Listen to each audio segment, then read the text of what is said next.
Welcome back to the program, everybody. It's your host, Rohan Chakravarthi of Badgers Talk, and I'm here with my guy, Wisconsin Badgers cornerback, all Big Ten cornerback, Ricardo Hallman. Rico, how you doing, my guy? I'm good, man. Thank you so much for having me on here, man. It's exciting. Yeah, Rico, I appreciate your time. We're going to be delving into a lot of things. Rico's story, the way this offseason's going, everything around the Badgers right after this.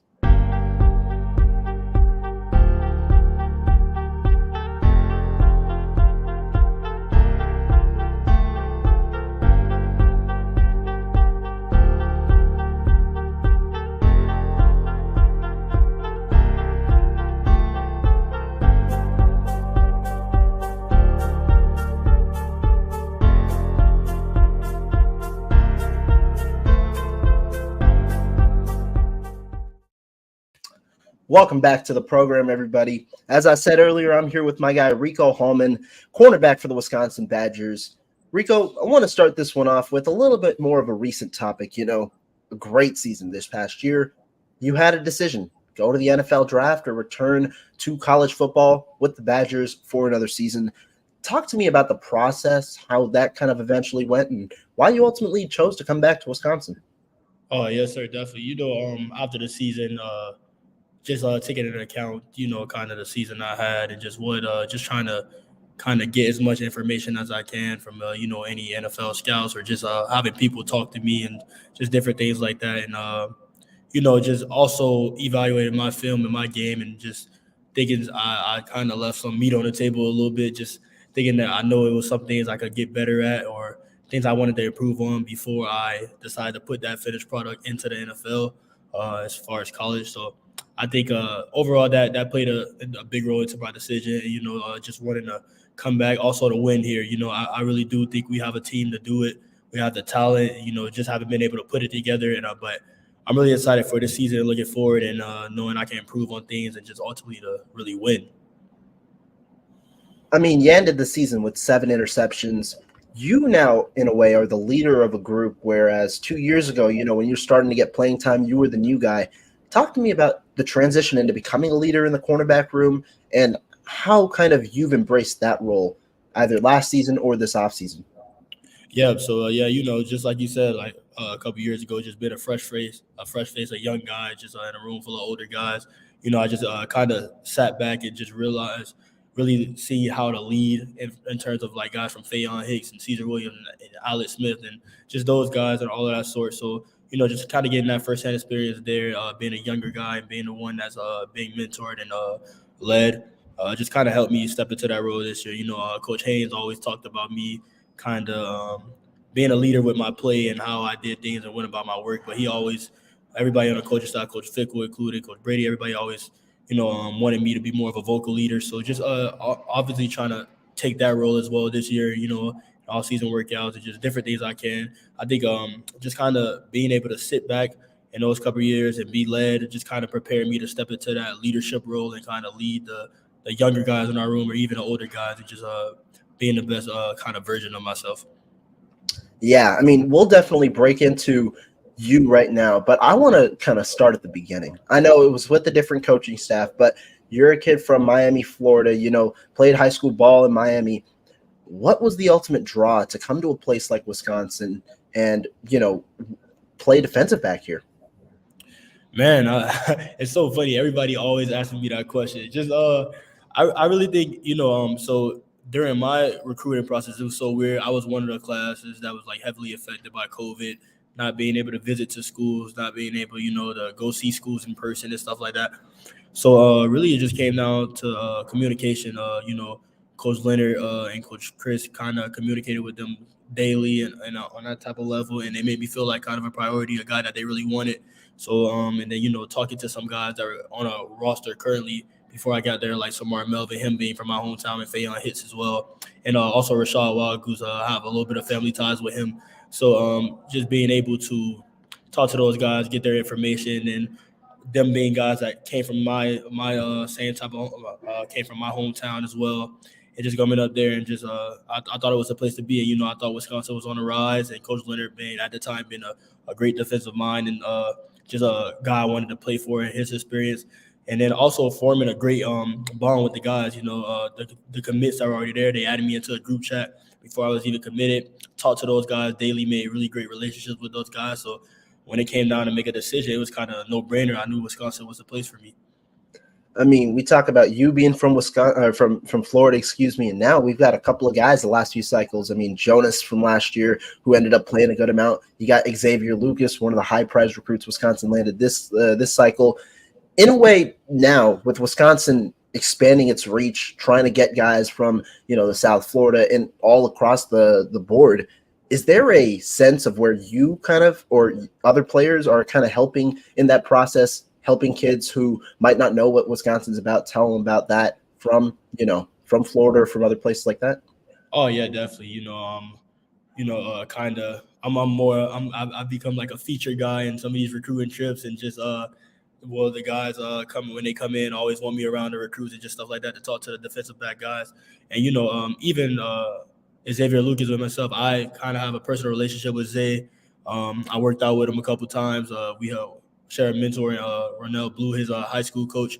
So so I've been around Zay. So just those things, and just talking to any of the DBs that they try to come bring through here, and just telling them what it's about here, and the great coaching and what the city provides and stuff, and how great it is playing for the university. So I've been just kind of a cornerstone and kind of these guys recruiting messages to the DBs right now.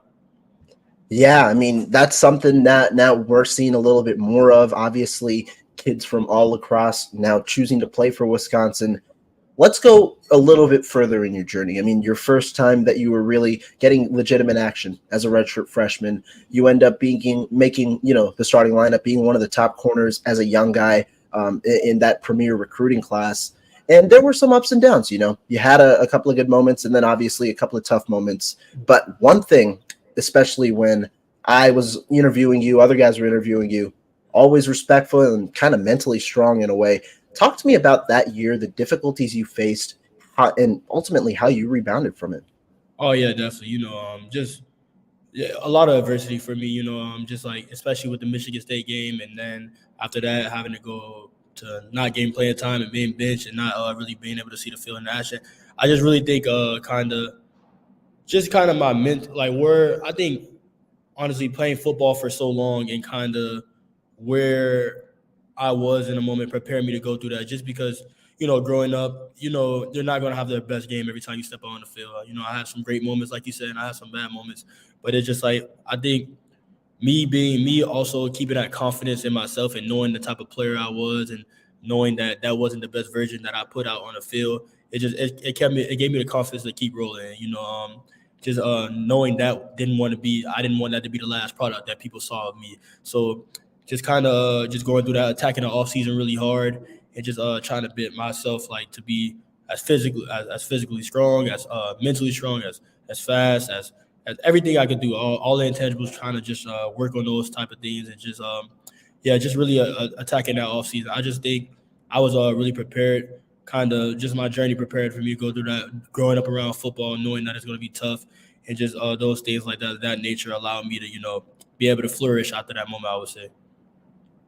Yeah, let's talk about that offseason as well, because, I mean, you were a smaller corner at the time, and you're going into an offseason. It's a new coaching staff, new guys coming in, a new strength and conditioning program.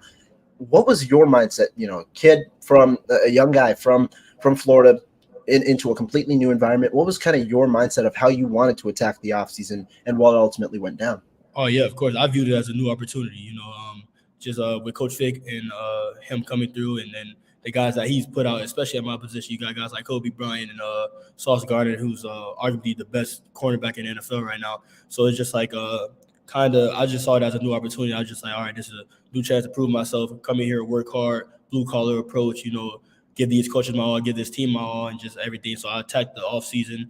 Coach Brady is a great strength coach, had us in great workouts. And then just even after that, when I was going home on breaks, getting work by myself, attacking the field every day that I could, just trying to kind of solve all my weaknesses, and just be just kind of so I can be the best player I could be. So that was really important for me. The offseason, I just think the way I attacked the offseason kind of led into me having this year and making the jump I was able to make, just because I knew it wasn't going to take a no nonsense approach to it, kind of, and just going to work as hard as I could to be, kind of the best version of myself on the field. You talk about accountability. I'm a guy who likes to hold myself accountable. And as I've told you before, I didn't know what your future was, after initially seeing you. And boy, was I wrong. The second that spring tape turned on, I was like, I wrote in my little notebook, no, this is a different player. This is a guy who, I don't know exactly what it was, the defense, but that first few days, I was like, yeah, this is a different player. This is a guy who can make an impact this year. And then, you look in the spring game, a guy who came on, ball hawk skills and things like that. I want to talk to you about that because, your redshirt freshman year, you did have, I believe, 1 interception on the year. You turn it into 7 this year. Was there a emphasis in the offseason focusing on potentially honing more of your ball skills, kind of utilizing you in a role that might display some of those ball skills? Or kind of what do you think? Was there any transition in a way, or was it just you were able to get your hands on more footballs? I just think just kind of going into the offseason, I just wanted to get more into that ball hawk mentality. I think that's been type of something I can hone my game on from the beginning of time since I started playing football, just getting interceptions and whatever that was. Like in high school, my junior year, I believe I caught 8 or something like that. And then the next year I caught 5. So just, I think early on when I was playing in my redshirt freshman year, I was playing not to make mistakes. I wasn't as confident in my game. I was like, I'm a young guy. I just don't want to make any decision that would maybe get out the game or anything like that. So, what I'm saying? Just kind of playing just not to make mistakes. I think going into this year, I'm like, I have nothing to lose. Like, I'm going to play as hard as I can. I'm going to get back into that ball hawking mentality. I'm going to play with confidence every time I step on the field because I know I can do it. So when I see these passing concepts, I'm going to jump it. When I see this guy coming out the drought, I'm going to make that play. Just kind of get into that mentality, getting back into kind of my old self and just realizing that, I was overcomplicating it, just realizing and slowing down like, hey, this is football. Like, no matter what level it is, this is football. You've been playing this since you were 4 years old. And just getting back into that mentality of what I wanted to do and just really envisioning myself doing those things. It's just like when a moment of truth came, just really doing what I said I wanted to do. Yeah, and it clearly came to fruition. Not only do you have 7 interceptions, you have a lot of pass breakups, as well on the season. It's just getting your hands on footballs. And a lot of people don't realize cornerbacks, when it comes to stats, you need the quarterback to throw the ball at you in order for you to get those balls. Yeah. And so obviously a clear breakout season. One thing I wanted to talk to you about, something you mentioned a little bit in the spring, but new coaching staff, new defense coordinator, Mike Tressel, seemed like this year the primary kind of concept was you got a field corner, you got a boundary corner. You obviously covering the field side. What do you think about this new defense kind of helped you embrace your role and kind of flourish in terms of your instinct, be it playing off the safeties, be it the way that you were utilized, the way that kind of spacing works in this defense? Talk to me about that. Yeah, of course. I just think I think I was in a role this year where I could play with more vision. My vision was put to the test a lot more. I was able to, see big pictures and stuff like that just off formations and certain things that we did on the defensive side. And I think that really helped me. I think that really helped my game and whatnot. The scheme was a great thing, and Coach Leonard's scheme was great as well too. But I just think being in a position where I could have more vision and have more eyes on the quarterback and just feel more things instead of being as like more so focused on one guy and just things like that. So I just think that helped out a lot. And then we always say it in our DB. We always say it in our defensive meetings and stuff. We want to be a defense that kind of intertwines front multiplicity with coverage consistency. So it's just like just kind of different fronts and different looks that we gave the quarterback and just stuff like that, and switching up just different details and stuff like that. I think that allowed me to be able to be in a position to make more plays. Spoken with a couple of defensive backs, and one thing that's synonymous with what they've said is one thing that people don't understand is how communicative a defense is, like, in general. With the cornerbacks, it's with the safeties, even with the linebackers. Talk to me about kind of those communication, maybe the barriers, and also how you're able to overcome them as you develop a relationship with some of the players on your defense. Yeah, so communication, and for any unit, communication is big, and especially on the defensive side. So just kind of, I think that was one thing at first we struggled. Honestly, I don't think we communicated as well as we should have this year. That's something that we struggled with a couple of times throughout the season. But, just kind of making that an emphasis is something that we wanted to do, especially when playing teams with like dynamic schemes or just like a lot of different things. Just getting over that.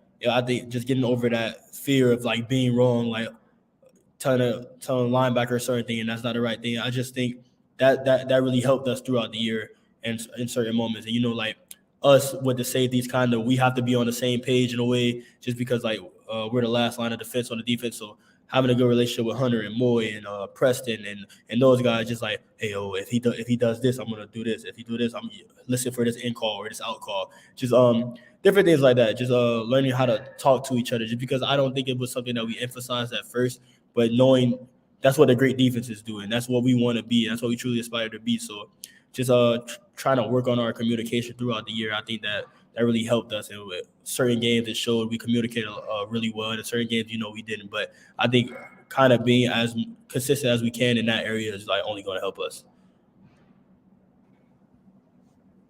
If you look statistically, of course, statistics don't necessarily always match the field, but in your case, it did in terms of you got 7 interceptions this year. That led not only the Big Ten, but it led, college football, including the one that you got against LSU, named to an All Big Ten team, but also named to the AP All Pro, third team or All-American third team, excuse me. Just when you heard about the news that not only were you, selected to the All Big Ten team, but also the All-American teams, what did you kind of take away from that? How is that feeling overall? Man, that was an amazing feeling, man. I just saw the news, man. I immediately thank God, just because, like it's so surreal, coming off. And I can be honest with you, just coming off my redshirt freshman year, it's just kind of like being lost. Like, dang, like what's football going to look like for me in the future if I don't do well, or if like I don't improve off of this year. So I think that was it's kind of a surreal moment, just like going through kind of the downs and just kind of like the inconsistencies I did throughout my redshirt freshman year led me through this journey and stuff like that. So it was kind of amazing to be having those accolades and just be shown in that light, just because I know it's a bunch of guys that are deserving of AP All-Americans, so it's just like to be one of the guys that they thought was deserving of it in a Big Ten team as well. I just think that's amazing. So it's something I was really thankful for and really proud of the product I put on tape. And yeah, it's just it was an amazing feeling. You're among the top corners in the entire nation in stats like interceptions and things like that. When people look at you, as a 5'9" guy, as a guy working on the field, people might not realize that might be the type of player that you are. As a smaller corner, how do you embrace, that type of mentality, being the smaller guy on the field, but still playing as physical, maybe as some of the other guys on the field, some of the bigger guys? Oh yeah, it's all in mentality. I just know that no matter what game it is, everybody is going to go to the field and see a smaller guy. So all right, we're going to take our chances. So I know every game I'm going to get targeted. I'm going to be the guy that they try to attack in the secondary. So I accept that challenge. I take that challenge. I want that pressure on me, because I feel like and I know I can make those type of plays. So just having that pressure on me is nothing new. I always been a smaller guy on the field throughout high school, throughout middle school, and I always felt that. So, but it was always up to me to prove them wrong, and just having that mentality that I'm not going to let this guy, embarrass me or get these plays on me all game. I'm going to make them earn everything they try to throw on me and just stuff like that, or even when they run on my side, just those things like that. Having that mentality that I was like a no nonsense, no BS approach, that I was just going to attack and play with kind of just determination every time I got on the field. Some of the key moments, this year, you point to different ones. I think one of the ones that I clearly have in memory of you, Ohio State, you're going up against Marvin Harrison Jr. in the red zone. You're able to get the PBU. When you're thinking about moments, your favorite moments of the season, where does that one rank, and what are some of the other ones that you have in mind? Oh man, that was an amazing moment. That's definitely near the top, just because it's not just because of the guy I was going against. Obviously he's a great receiver, going to be a freaking number 1 pick or number 2 top receiver taken off the board, whatever. But just because I would see all the talking, I remember they posted some visual on Twitter that I was tagged in, and it's just like It showed my PFF grade and like how I was having a good year and stuff like that. And I'm reading all the comments and stuff. I'm like, let me see what people are talking about. Oh, just be ready. All that's going to go to a race. We're going to forget who this guy is after the Marvin Harrison game, after all of this stuff like that. So like just reading that stuff and just kind of going into the game like, all right, you know what I'm saying? This is a chance, an opportunity I have to prove myself, you know, to the country, to people watching, because I know it's a prime time game. Everybody's going to be watching and stuff like that. So just being able to do that and, you know what I'm saying, and guard him a couple of times and have some good reps against him, I think that was huge for me. And, you know, that was a huge moment on me throughout the season. And that was like, you know, just kind of like like I seen the noise that you guys been talking, like, but I'm here and I'm here and I'm you know, kind of silence all of that. Is there any other favorite moments, you know, you had of the year in your mind? Oh yeah, definitely. LSU. I think LSU, even though we lost the game, I just felt like that. I think that interception that I had LSU had to be my most that had to be my favorite one of the year. Just being able to kind of honestly come out of my zone and make that play. I think that was an amazing interception. It just that was just a favorite moment of me for the team because I thought the offense performed so well, the best they did all year. They had an amazing game. I thought defense was we didn't put it together at the end, but I just thought we were firing on all cylinders on the team, and it made me excited for what the team could be, when we were at our full potential. You know, that wasn't our full potential, but I'm really excited when everything comes together, and I just that was just a really exciting moment for me as far as the team aspect. Real quick, let's break it down, that interception, because I watched the film of it.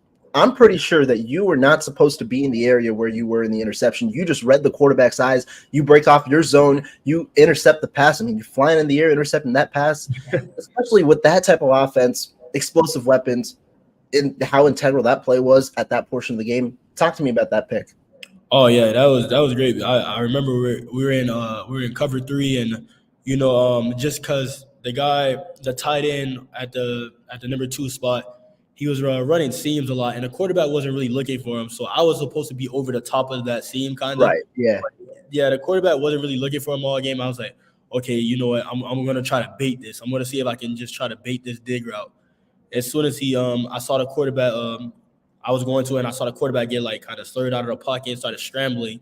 And I say, okay, this guy, and then he did a dig. He came right across my face. I'm like, all right, he thinks this guy is wide open. As soon as I see his shoulders turn, I was like, I'm jumping it right now. And as soon as he did it, I came out of my zone and just had to go attack. I was like, I don't care what he do. I know he's going to throw this in a late window. I said, as soon as I see his shoulder turn, I'm going. I don't care what it is.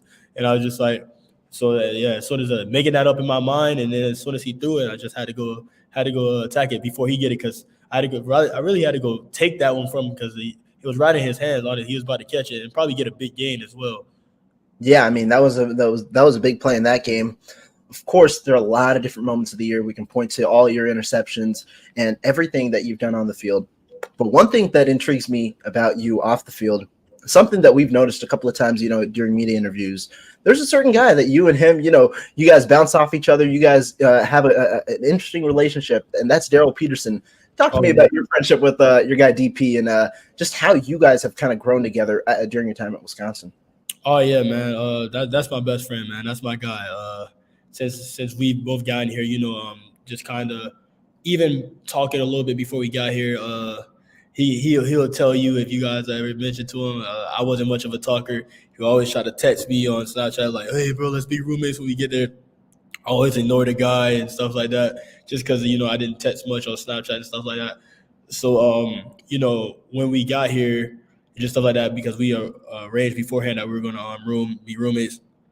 It clicked from the second we met each other, you know, just him being a guy, we have like the same type of personality, sense of humor, and, you know, just being able to build off of each other. And that's been amazing. You know, there's a guy I wouldn't trade for the world, you know, has developed into my best friend and a brother to me, you know, comes home with me for spring break, family, very tight with his family. He's very tight with mine. So, you know, that's really a brother with me and a best friend, and a guy that helps me get better every day, and a guy that holds me accountable just like I hold him accountable. So it's a great friendship that we have, a great relationship, and yeah, so that's my guy. Yeah, I mean, you guys, it seems like, you know, always flow off each other. It's great to see those types of bonds, you know, being formed behind the scenes and things like that. So we wanted to just give a shout out to Daryl Peterson, DP, obviously. We'll see what he can do this year as well. Oh, I want to talk, though, about this year, because I think you guys just finished workouts. Talk to me about what you're kind of looking forward to next year and how the strength program and the offseason conditioning has gone for you and for the team. Oh yeah, so just looking for. I think it's a new attitude in the air. Obviously having that bad taste in our mouth from a 7-6 season when we know we had aspirations of being way better and we know we should have been way better as a team. So that was disappointing. So just having that nasty taste in our mouth, and I think that's really fueling guys this off season, man. The workouts have been great. I wish you guys could get a firsthand look at it, but these workouts have been great. Guys have been like really after it and attacking it, and Coach B on always putting that in our mind that last year wasn't good enough and we got to be better, and just every competitive thing that we do, you got to win. Like all of these things, I think that he's bringing forth. It has been great and it's been really good for the program, and I can't wait for us to keep building. So, but guys are looking amazing. We're attacking the weight room, attacking the speed work and stuff like that. So I'm really excited for this season and just kind of the off-season product that we're going to be. I mean, we see, the different clips that are thrown out there on social media and things from the football team, and we see, the different work that's being put out there. I wanted to ask you, is there like an ideal weight or something like that you're kind of looking forward to with these workouts, or is it maintaining, or what's kind of your goal for the off season? Just kind of not a specific weight, maybe just a couple pounds heavier, but nothing too crazy. Just but for the most part, just being as strong as I can be. Just want to be stronger, want to be more physical, being able to be more physical out there on the field, and just be honestly get myself faster as well. Get more explosive, get quicker, all of those things. And I just think the strength program, the Coach Brady, with his workouts, he's doing a good job of incorporating all of that. So I'm really excited to see my finished product at the end of when the season begins and just stuff like that. But I think he's going to get me stronger. He's going to get me faster, quicker, more explosive, all of that. So I'm really looking forward to that. I'm excited for that. Lastly, let's talk about, the main guy of it all, head coach Luke Fickell. Lots been said about him this offseason. But, Wisconsin, obviously great recruiting class after a bit of a disappointing year. Now it's back to, the on-field product. What do you expect from Coach Fickell this year, and what do you kind of expect from the team overall this year after what happened last year? Oh yeah, definitely a huge improvement. Like I told you before, like man, this team has the guys to do it, and this team has the roster to do it. Just been things that we haven't put together, that we haven't played complementary football ideally throughout the whole year.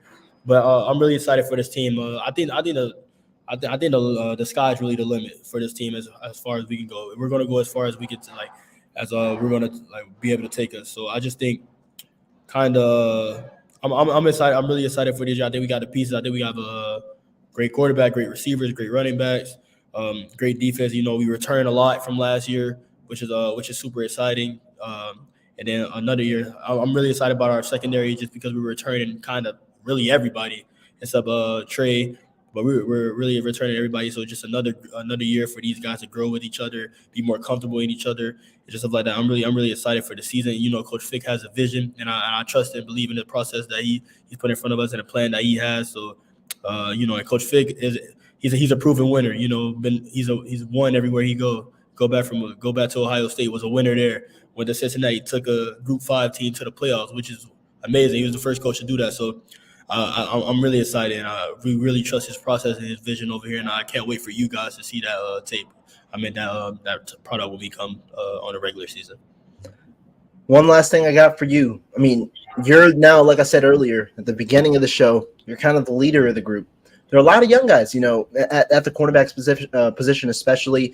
What have you kind of seen from them? Because that's where a lot of people, that year 1 to year 2 growth, where you're starting to kind of try and prepare as if you're going to now get a bigger role in year 2. What have you kind of seen from guys like Jonas DeClona, guys like AJ Tisdale, and all of the young guys that kind of maybe didn't get to put their product out on the field as much this year? Oh, just that mentality, man. Those guys look great, man. Jonas, really excited for what he's going to do this year. Jace Arnold, Amari, all of them. I think they're going to keep getting better. They've been getting a lot better. These guys have been looking so great during workouts right now, and I'm really excited for them. I really think they can contribute to this team in like really big ways this year, and I'm excited for them. I just think these guys have. That's one thing about these guys. These guys work hard. You know, they don't say too much. Not the cocky type. Just all of them put their head down and work super hard.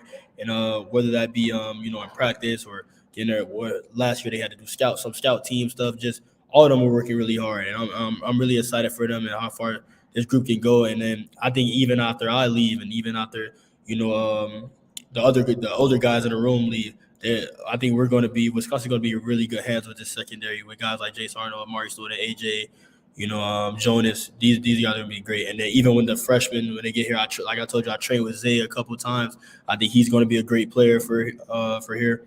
So I'm really excited for the young guys and what they can be. Once they get that opportunity, I think they're going to do great things here. Rico Hallman, everybody. Rico, I appreciate your time. Obviously, to take time of your day this Monday. Thank you so much. Are there any last comments? You got anything on your mind talking about this year, or what do you got? Nothing specific, man. Just can't wait for you guys to see where we are. Just even with spring and fall camp, and just coming into the season, man. I'm excited to put that product on tape. I really think this team can do big things this year, and I'm excited to see how far we go.